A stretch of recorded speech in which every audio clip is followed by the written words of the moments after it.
Bismillahirrahmanirrahim. Wa fil khabal ing dalem hadis khamsatu asya'a utawi 5 pira perkara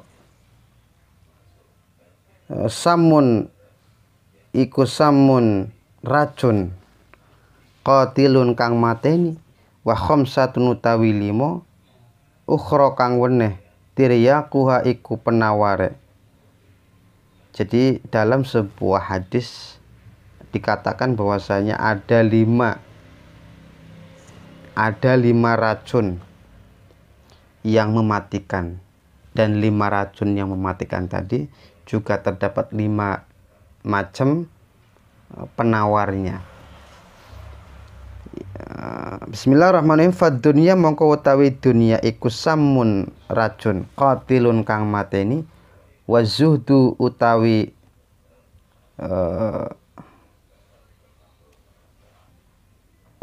topo atau zuhud iku tiryaquha penaware wal malu utawi arto atau bondo iku sumun racun qatilun kang mateni wa zakatu utawi zakat iku tiryaquhu penaware mal wal kalamulan omong-omongan samun iku racun qatilun kang mateni wa zikrullahi utawi zikir ing Allah tiryaquha iku penaware kalam wal umur utawi umur iku kulluhu yos kabehane umur iku summun racun qatilun kang mateni wa ta'atu utawi taat iku tiryaquhu penaware wa jami'us sunnah utawi sekabehane wa jami'us sunnati lan utawi sekabehane taun iku summun racun qatilun kang mateni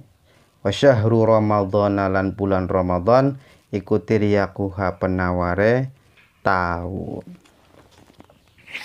Jadi dikatakan dari hadis Kanjeng Nabi bahwasanya ada 5 racun, ada 5 macam racun, dan 5 macam racun tadi juga terdapat 5 macam penawar dari racun tersebut.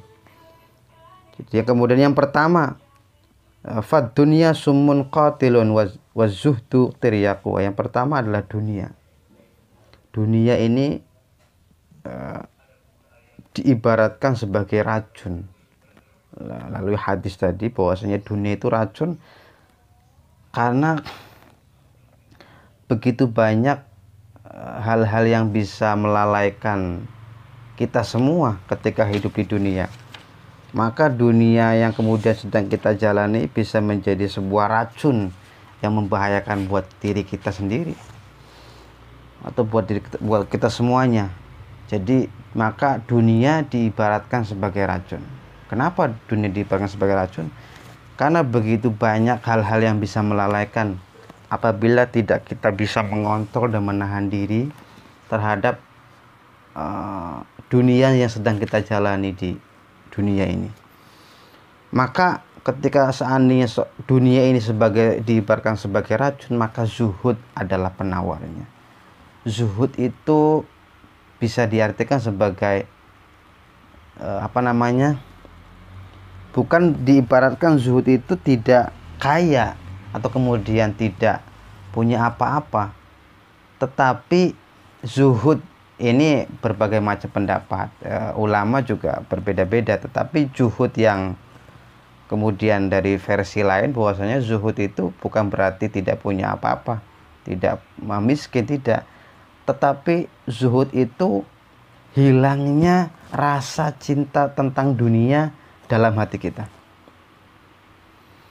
Kalau kemudian kita masih bisa merasakan kehilangan ketika barang-barang yang kita punya itu kemudian hilang begitu saja, kemudian hati kita merasa kehilangan, maka kita masih merasakan masih ada kecintaan dunia dalam hati kita. Kenapa begitu? Karena kita juga berasal dari tidak punya apa-apa.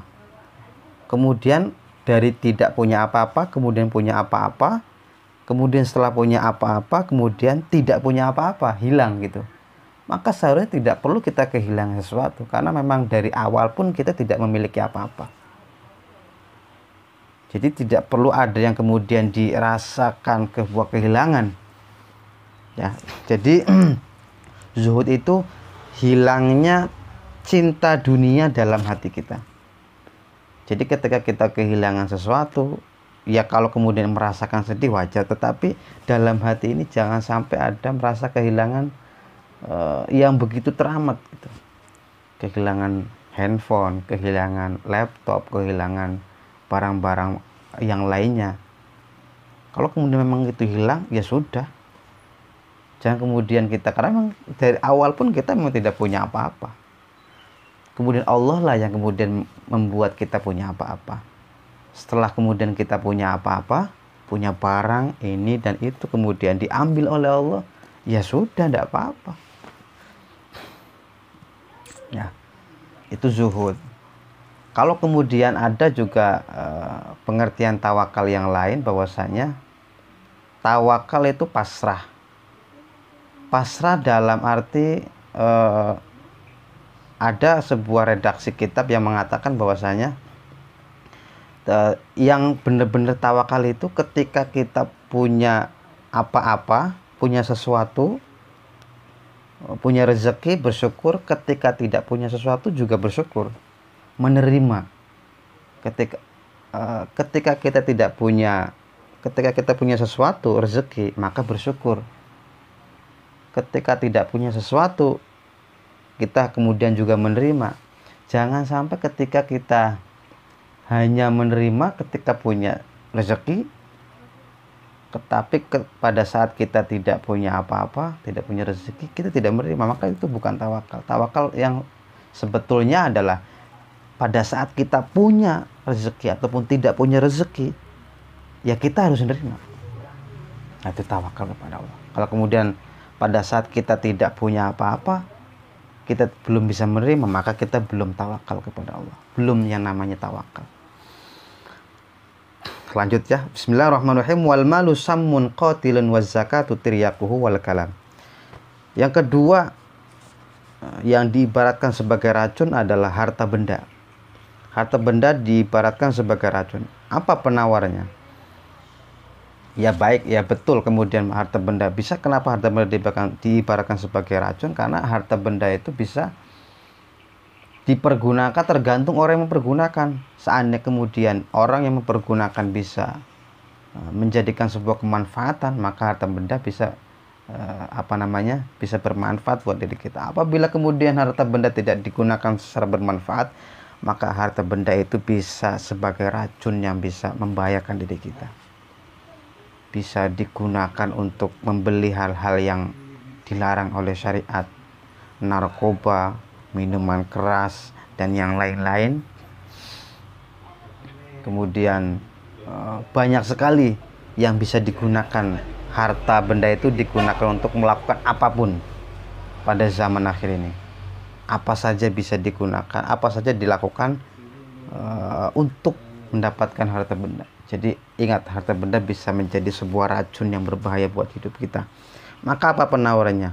Wazakatu tiryaku, maka zakat adalah sebuah penawarannya.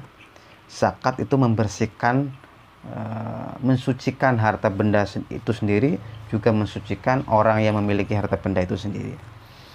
Jadi berzakatlah. Kemudian ketika memiliki harta yang berlebih, berzakatlah kepada orang-orang yang membutuhkan. Ada 8 golongan orang yang membutuhkan. Salah satunya orang fakir, orang miskin, orang amil, orang gharim, ibnu sabil, sabilillah, dan macam-macam. Jadi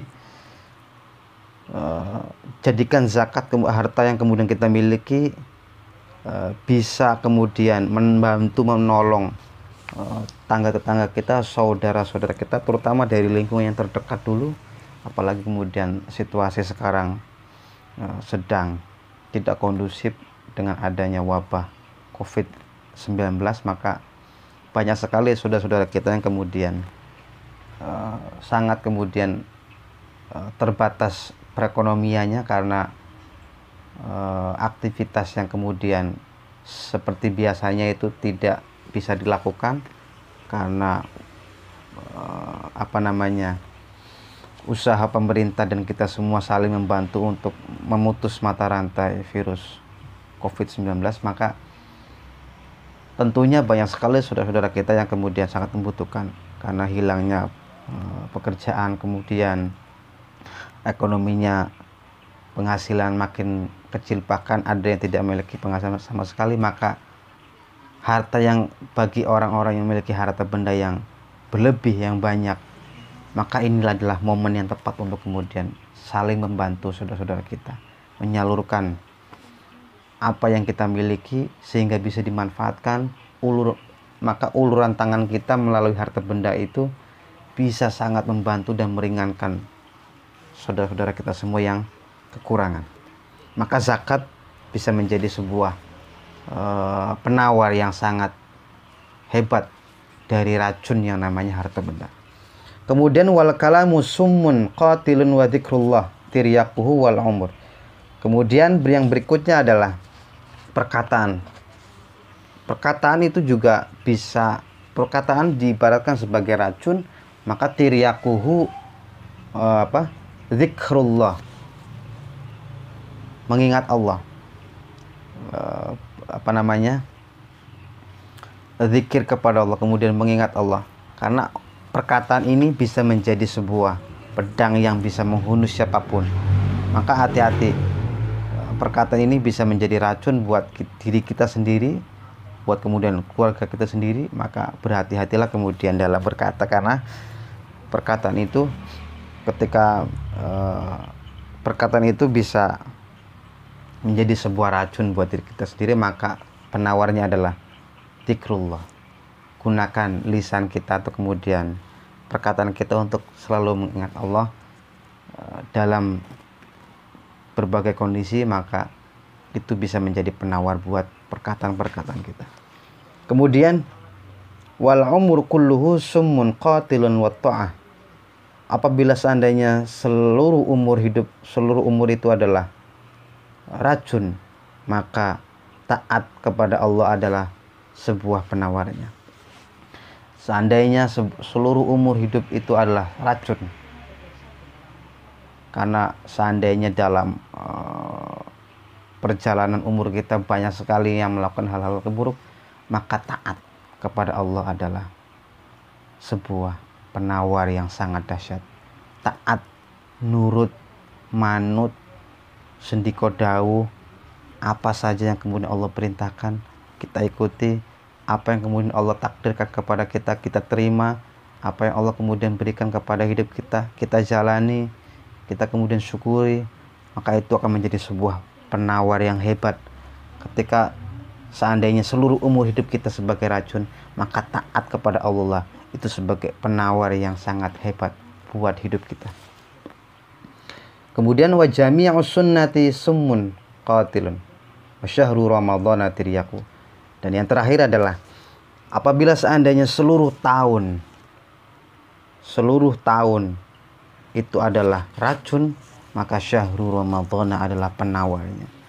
Apabila kemudian dalam tahun-tahun yang kemudian bulan-bulan dalam setahun itu kemudian racun, maka bulan Ramadan itu adalah satu-satunya adalah bulan yang menjadi penawar kita. Seandainya di luar bulan Ramadan perjalanannya sehingga mencari bulan Ramadan kita seandainya banyak hal-hal yang kemudian keburukan, racun-racunnya sudah kita jalani, racun yang kemudian kita hisap, yang kita minum, kita masukkan dalam tubuh, berbagai hal-hal kemaksiatan, keburukan, dan kemudian hal-hal yang bisa merugikan diri kita sendiri bahkan orang lain. Maka di dalam bulan Ramadan ini adalah bulan yang sebagai menjadi penawar dari racun-racun yang selama ini kita minum, yang selama ini kita jalani, yang selama ini kita kemudian masukkan racun itu dalam tubuh kita, diri kita sendiri. Maka manfaatkan bulan Ramadan ini sebagai bulan penawar dari hal-hal keburukan, bulan penawar dari kemaksiatan yang kita lakukan, bulan penawar sebagai kemudian obat untuk penyakit dosa-dosa, kemaksiatan yang sudah kita jalani di luar dari bulan Ramadan. Maka manfaatkan bulan Ramadan ini sebagai momentum untuk menjadikan tubuh kita menjadi sehat lagi, bersih lagi dari berbagai racun yang sudah kita jalani di luar dari bulan Ramadan.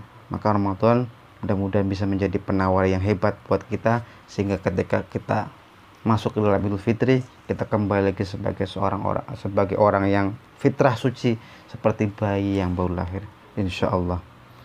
Subhanakallahumma bihamdika asyhadu an la ilaha illa anta astaghfiruka wa atubu ilaik. Wallahu a'lam bishawab. Al-Fatihah. A'udzubillahi minasyaitonir rajim. Bismillahirrahmanirrahim. Iyyaka na'budu wa iyyaka nasta'in.